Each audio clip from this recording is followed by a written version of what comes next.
Isang malakas na palakpak po para sa ating Panginoon. Hallelujah, bagamat paparating si Pipito, pero tayo po ay nandito ngayon sa loob ng sambahan ng ating Panginoon na kung saan ay nagpupurit, sumasamba tayo sa Kanya. Nabasa na po yung ating pong teksto kanina, binasa po nila sa wikang Filipino. At babasahin ko po sa New International Version ng ating Biblia, Nehemiah chapter 2 verses 17 to 20. Hiniling ko pong tayong lahat ay tumayo bilang paggalang natin sa salita ng ating Panginoon. Ang sabi po dito sa verse 17,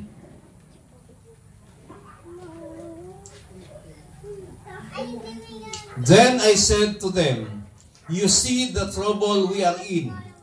Jerusalem lies in ruins, and its gates have been burned with fire. Come, let us rebuild the wall of Jerusalem, and we will no longer be in disgrace. Also told them about the gracious hand of my God on me and what the king had said to me. They replied, Let us start rebuilding. So they began this good work. But when Sanballat, the Horonite, Tobiah, the Ammonite, official, and Geshem, the Arab, heard about it, they mocked and ridiculed us. What is this you are doing? They asked. Are you rebelling against the king? I answered them by saying, The God of heaven will give us success. We, his servants, will start rebuilding. But as for you, you have no share in Jerusalem or any claim or historic right to it. God bless for the reading of His Word. Maaari na po kayong umupo. Mula po sa talatang ito ay nais ko pong bigyan ng paksa ang mensahe ng Panginoon, Rebuilding the Wall of Jerusalem. Yung Jerusalem ay nasa panganib sapagkat yung mga pader o muog ng Jerusalem ay wasak. Kaya itong si Nehemiah ay naglakas loob na sinabihan niya ang kanyang makasamahan na kailangan nilang itayo, muling itayo yung muog ng Jerusalem. Sapagkat alam nila na sila po ay nalalagay sa panganib. Ano ba ang ibig sabihin ng proteksyon ng wall? Bakit kailangan nilang bakuran yung Jerusalem? Sa atin na lamang po, bakit kailangan nating maglagay ng bakod sa ating mga tahanan, sa ating mga compound? Meron pong dahilan bakit po tayo naglalagay. Maging ang mga Israelita during this time na yung bansang Jerusalem ay nasa panganib. Kaya kailangan nilang maitayo ang muog. Ano bang gamit ng muog o ng pader? It was necessary for protection. Ito po ay proteksyon ng mga nasa loob upang ang sinumang nasa labas na naghahangad, na nagnanais na pumasok upang manggulo ay hindi basta-basta makapasok sapagkat may pader. At hindi lamang minsan yung mga ginagawang pader ay napakataas. At doon sa taas nilalagyan pa nila ng live wire upang ang sino mang aakyat ay wala nang pananagutan yung may-ari ng pader kung siya po ay makuryente. Sapagkat ito po ay inilalagay nila bilang proteksyon sa kanila pong lugar. Pangalawa pong gamit ng pader, it was necessary for separation. Ang ibig sabihin ay upang yung nasa labas ay hindi basta-basta makapasok o ibig sabihin kapag nalagyan na ng pader na yan, nagkakaroon na ng separation, paghiwalay. Ibig sabihin, yan yung compound mo, yan yung lupa mo, kung saan nailagay yung pader, diyan na lamang, huwag ka lang lalampas doon sa tinatawag na muhon. Yun po ang gamit ng pader. At dito po, sa Jerusalem, nakita ni Nehemiah na parang wala silang proteksyon. Nakita ni Nehemiah yung kalagayan ng Jerusalem at ng kanyang kapwa mga Israelita. Kaya siya po ay naglakas ng loob na lumapit sa king upang kanila pong itatayo ang muog. At ang pinakamainam po dito, yung paglapit ni Nehemiah ay hindi lamang basta-basta pumayag ang king, kundi binigyan pa ng authority si Nehemiah na gumamit o pumutol ng mga kahoy na kakailanganin nila sa kanila pong pagtatayo ng muog ng Jerusalem. So kung titingnan po natin, simula nung itayo nila yung muog, meron pong si Sanballat at saka si Tobiah, na ang mga ito ay sila po yung number one bully at that time. Binuli nila si Nehemiah. Binuli nila ang mga Israelita. Ano bang kalukuhan itong pinaggagawa nyo? Hindi ba pangahamak sa hari ang inyong ginagawa? Hindi nila batid. Hinamak nilang mga Israelita.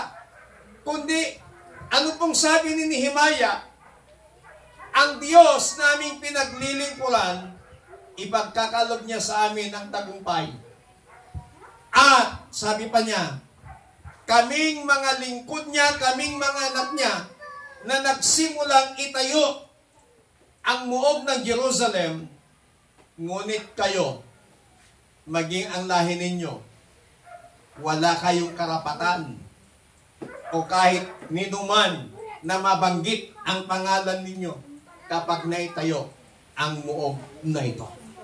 Ang tingin ni Sanballat, ang tingin ni Tobias noon, ay hindi may papatayo, hindi magagawa ni Nehemiah at ng mga Israelita ang muling pagtayo ng muog. Bakit nawasak ang muog ng Jerusalem? Dahil sa mga digmaan na naganap. Nawasak po ang muog ng Jerusalem. At during the time of Nehemiah, gusto niyang muling itayo yung muog ng Jerusalem o yung pader ng Jerusalem. Now, wala naman tayo sa Jerusalem. Hindi naman kailangang muli natin itayo yung wall ng Jerusalem sapagkat na ipatayo na. Ang tanong, what are we going to build now? Ano ba yung dapat nating muling itayo sa panahon po natin ngayon sa ating mabuhay? Number 1, rebuild the wall of prayer. Kinakailangang muli nating itayo yung pader ng pananalangin. Yes, napakahalaga po yung pananalangin. Dati ikaw ay prayerful. Dati ikaw ay laging nananalangin, nakikipag-usap sa Panginoon. Dati ikaw ay napakainit na manalangin sa Panginoon na hindi ka makakatulog kung hindi mo nakakausap ang Panginoon. Lahat ng iyong balakin, lahat ng iyong mga plano dati ay isinasangguni mo sa Panginoon, nakikipag-usap ka sa Panginoon. Pero dumating yung time na yung init mo sa pananalangin sa Diyos, dumating yung time na yung sipag mong nakikipag-usap sa Panginoon ay nasira, nawasak, or ibig sabihin, tumigil ka. Dahil sa iyong business, sa trabaho, dahil sa iyong pagkabisi sa kung ano-ano man sa iyong buhay, napapagod ka na, kaya wala ka ng time na makipag-usap, wala ka ng time na manalangin sa Panginoon. This time, we are going to rebuild the wall of prayer. Amen. Amen. Nananalangin ka na dati. Napabayaan mo lang dahil sa iyong pagiging busy. Pero this time, sabi ng Panginoon, let us start to rebuild the wall of prayer. Why? Bakit napakahalaga yung prayer? Sometimes, ang mga tao, saka lang sila mananalangin pag may problema. Pag andyan na yung pagsubok, pag andyan na yung problema, mananalangin sila. At sa kanilang panalangin, para bagang ang tingin nila sa Diyos, parang magic. Na kapag nanalangin ay gusto nilang mawala na kagad. Kapatid, kaibigan, kahit wala kang problema, kahit wala kang pagsubok, ikaw ay patuloy na manalangin, ikaw ay patuloy na makipag-usap sa Panginoon, sapagkat kung dumating man ang problema, dumating man ang pagsubok, na inunahan mo na ito sa pundasyon ng pananalangin, hindi ka basta-basta mauga, hindi ka basta-basta matutumba, hindi ka basta-basta hihinto sa paglilingkod sa Panginoon. Why? Parang baliwala na lang sa iyo yung problema kasi naunahan mo na sa pananalangin. Amen? Huwag lang tayong manalangin pag may problema. Wala ka pang problema, manalangin ka. Sa panalangin, anong laman ng ating panalangin? Unang-una, dapat pasalamatan mo ang Panginoon. Ang dami nating dapat ipagpasalamat sa Panginoon. Sa araw-araw na lang ng ating buhay, ang dami nating pwedeng ipagpasalamat sa Panginoon. Pangalawa, pagkatapos natin magpasalamat sa Panginoon, purihin mo ang Diyos. Panghuli lamang po yung paghingi. Panghuli lamang po yung paghingi natin sa Panginoon. Sometimes nauna yung paghingi, hindi pa natin pinapasalamatan, hindi pa natin sinasamba ang Panginoon, humihingi na tayo kagad. Sa umagang ito, mga kapatid, nais ng Panginoon na ikaw at ako ay kinakailangang mag-start na muling itayo yung ating pananalangin. There are 5 fingers of prayer. Itong fingers natin, lagi nating tandaan, itong thumb, sinong dapat mong ipanalangin? Yung mga taong malapit sa iyo. Itong thumb, ibig sabihin, kailangang ipanalangin mo yung mga taong malapit sa iyo. Sino yung mga taong malapit sa iyo? Nasa sa iyo na yan kung sino yung mga taong malapit sa iyo. Pamilya mo, kaibigan mo, kahit sino, basta yung mga taong malapit sa iyo. Pangalawa, itong pointing finger. Hindi ka lamang dapat manuro, manisi ng ibang tao. Ang ibig sabihin, pray for those who teach. Kailangan ipanalangin mo, laman ng iyong panalangin, ang lahat ng mga nagtuturo, ang lahat ng mga nangangaral ng salita ng Panginoon. Pastor man o hindi, basta alam mong nangangaral, nagtuturo ng salita ng Panginoon, you need to pray for them. Kailangan din nila ang ating mga panalangin. Kailangan din ng mga pastor, kailangan din ng mga pare, kailangan din ng mga bishop, kailangan din ng mga teachers ang ating mga panalangin. Kaya wag po nating ipagkait sa ating mga prayer sa Panginoon na isama sila sa ating panalangin. Itong nasa gitna, middle finger, ito po yung pinaka-tallest, pinaka-matangkad sa lahat, pinakamataas sa lahat na bahagi ng ating daliri. Anong ibig sabihin nito? Pray for our leaders. Ipanalangin mo ang ating mga leaders. Magmula po sa taas hanggang sa pinakamababa, kailangang laman natin sila sa ating panalangin. Huwag mong kalimutang isali o isama sa panalangin mo mula sa pinakamataas na leader ng ating bansa hanggang sa pinakamababa. They need God's guidance. Kailangan nila ang gabay ng ating Panginoon sapagkat ang pagiging leader ay hindi po basta-basta. Napakahirap po ang kalagayan ng isang leader. Sa kanya lahat hinahanap ang solusyon ng bawat problema. Kaya bilang isang mananampalataya, kailangan natin silang ipanalangin. Hindi lamang yung mga leader natin sa pamahalaan, sa gobyerno, ang ating mga ipanalangin. May mga leaders din tayo sa mga iba't ibang simbahan. May leaders po tayo. Kailangan isama din po natin sa ating mga panalangin yung ating mga leaders sa bawat simbahan, especially dito po sa church, especially sa ating grupo, sa City of God. Ipanalangin po natin ang mga namumuno ng City of God. Ipanalangin po natin yung mga leaders ng City of God, Pugo, Cecilio, lahat ng mga leaders ng church, isama po natin sila sa ating panalangin. Pang-apat, na makikita natin sa daliray itong pinanggagalingan ng kayamanan, kung saan nanggagaling ang singsing na isinasanla. Itong palasingsingan na tinatawag. Itong palasingsingan, ito daw po iyong weakest finger. Yung pinaka mahina na bahagi ng ating daliri. Ano pong ibig sabihin nito? Pray for those who are weak, troubled, or in need. Ipanalangin mo yung mga kapatid mo sa Panginoon na mayroong mga problema, mayroong mga pagsubok na pinagdadaanan. Ipanalangin mo yung mga kapatid mo sa Panginoon na mahihina. Instead na husgahan mo sila, instead na i-judge mo sila dahil sa kanilang kahinaan, isama mo sila sa iyong panalangin. Amen. Amen. Huwag nating husgahan kung nakita mo may kahinaan ng iyong kapatid. Ang gawin mo na lamang, isama mo siya sa iyong panalangin na yung kahinaan ng iyong kapatid na nakita mo, ipanalangin mo sa Panginoon na mapagtagumpayan niya. Ipanalangin mo sa Panginoon na bigyan niya ng sapat na kalakasan ang kapatid mong mahina upang anuman ang kanyang kahinaan ay kanya pong mapagtagumpayan. Itong hinliliit.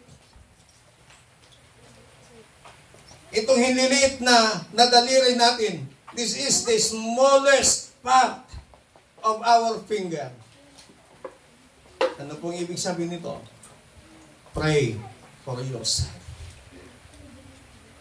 Ikaw pala ang pinakamahina, pinakamaliit sa lahat. Nakita po ninyo, panghuli ang iyong sarili na dapat mong ipanalangin. Minsan kasi sa ating mga prayer, nauuna lagi ang ating sarili. Kung susundan po natin yung turo ni Jesus na panalangin, laging nahuli yung para sa sarili. Kaya sa panalangin natin sa Panginoon, kinakailangang laman itong 5 bahagi ng ating daliri. Rebuild the wall of prayer. Pangalawa, rebuild the wall of worship. Kailangang muli nating itayo yung pader, yung muog ng pagsamba sa Panginoon. Bakit napakahalaga yung pagsamba? Because we are made to worship God. Ikaw at ako ay nilikha ng Panginoon upang sumamba sa Kanya. Ikaw at ako ay nilikha ng Panginoon upang magpahayag ng Kanyang kadakilaan. Ikaw at ako ay nilikha ng Panginoon upang iyong awitan, upang banggitin ang mga salitang pagsamba sa Panginoon, sapagkat ang ating buhay doon sa eternity, wala tayong ibang gagawin kundi ang sumasamba, nagpupuri sa Panginoon. Kaya ngayon pa lamang, kapatid, habang tayo po ay naglilingkod sa Diyos, nandito pa lamang tayo sa ibabaw ng lupa, kinakailangang maging buhay po natin yung pagsamba. Kinakailangan, ang expression po natin is, worship is a lifestyle. Ano pong ibig sabihin nun? Buhay mo na ang pagsamba sa Panginoon. Na kapag sinabing buhay mo na ang pagsamba sa Panginoon, anumang mangyari sa buhay mo, anumang sitwasyon ang maranasan mo sa iyong buhay, hindi naapektuhan ang pagsamba mo sa Panginoon. Napakahalaga po yung pagsamba sa Panginoon. Sa Biblia, Makikita po natin yung mga taong sumasamba sa Panginoon, sa kanilang pagsamba pa lamang, nakakaranas na sila ng kapangyarihan ng Panginoon. Hindi pa sila humihingi, hindi pa sila nananalangin, pero dahil sa kanilang pagsamba, bumababa ang kapangyarihan ng Panginoon. Yung kanilang pagsamba, bumababa ang presensya ng Panginoon. Yung kanilang pagsamba, dahil bumaba na ang presensya ng Panginoon, bumaba ng kapangyarihan ng Panginoon, nararanasan nila ang iba't-ibang miracle sa kanilang mga buhay. Makikita po natin, kung babasahin po natin ng Biblia, from Genesis to Revelation,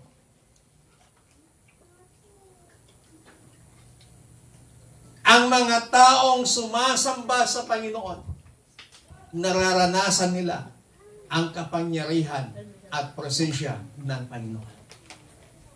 Ang mga Israelita noon, sa tuwing sila po ay makikipaglaban, nauna po yung worship team. Nauna po yung mga umaawit sa Panginoon. Why? They are preparing the way. At tingnan po ninyo in the Battle of Ai, walang ibang ginawa sina Joshua. Walang ibang ginawa ang Israelita kung bakit bumagsak yung pader. Ano pong ginawa nila? Sila po ay umawit, sila po ay sumamba, sila po ay nagpuri sa Panginoon. At sa kanilang pagpupuri, sa kanilang pagsamba sa Panginoon, bumaba ang presence ni God, bumaba ang kapangyarihan ng Panginoon, at yung mga pader na yun bumagsak. Kaya nagtagumpay ang Israelita laban sa mga kaaway ng Panginoon. Ano pong naging sikreto nila?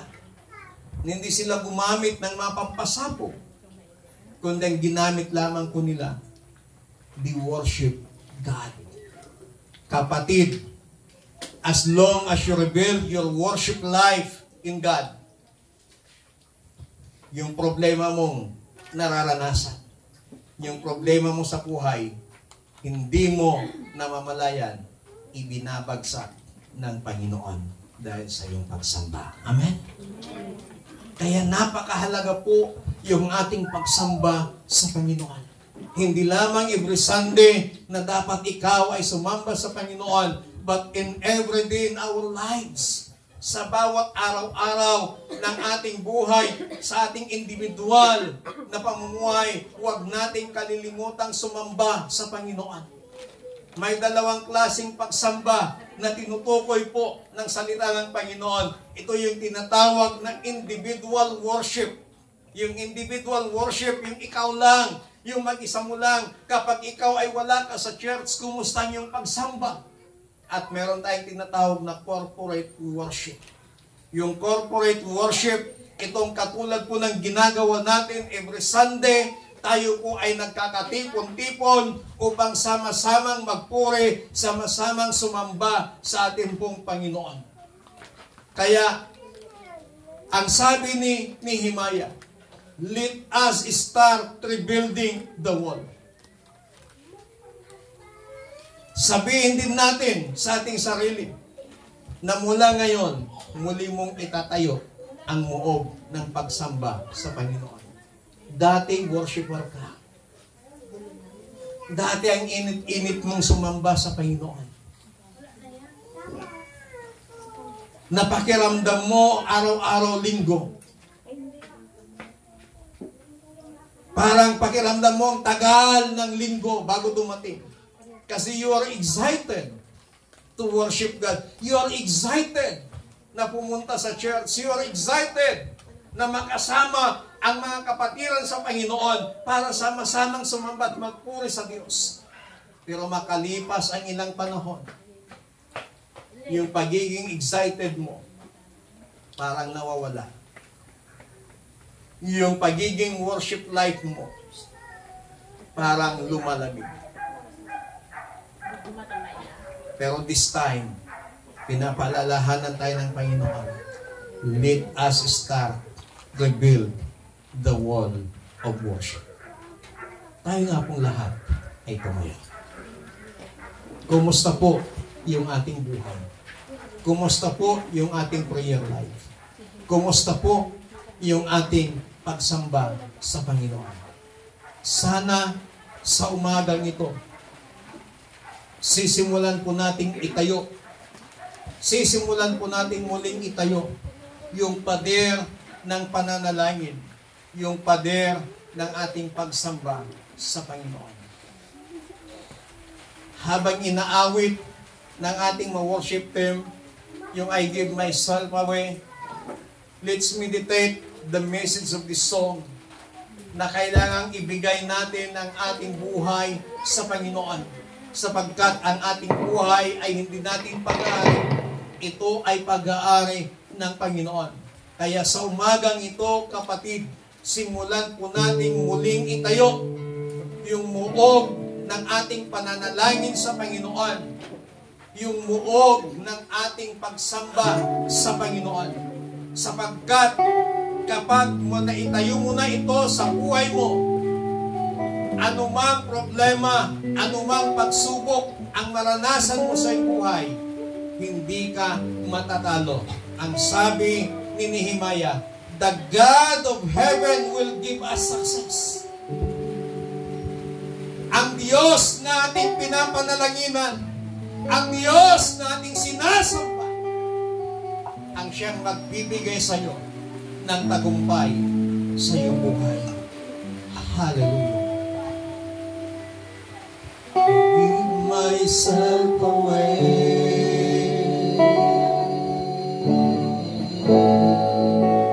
I give myself away so you can use me. I give myself away.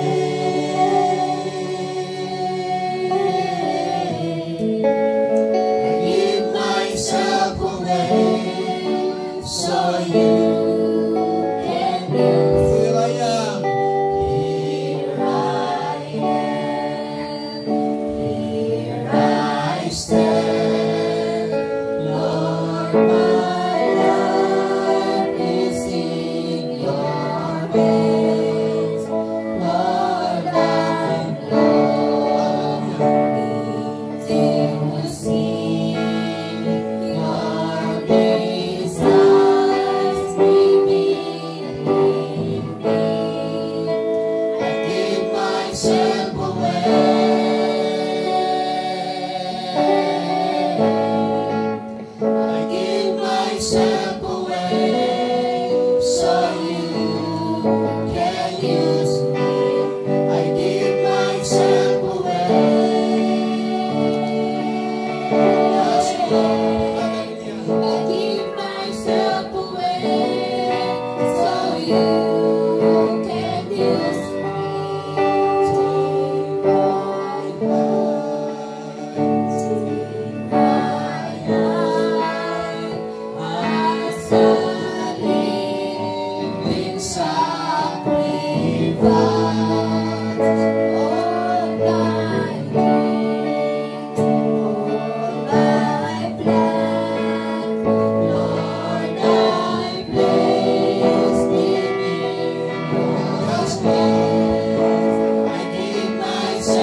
simulan mo na muling itayo ang muog, ang pader ng pananalangin, ang pader ng pagsamba sa Panginoon mula sa oras na ito. Hallelujah. Oh, we praise you, Jesus. We glorify your name, O God. Hallelujah. Yes, Lord. Hallelujah.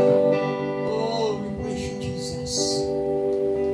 Panginoon, sa umagang ito, salamat sa iyong salita na muli mo kaming pinalalahanan na kailangan naming muling itayo ang muog ng pananalangin, ang muog ng aming pagsamba sa iyo.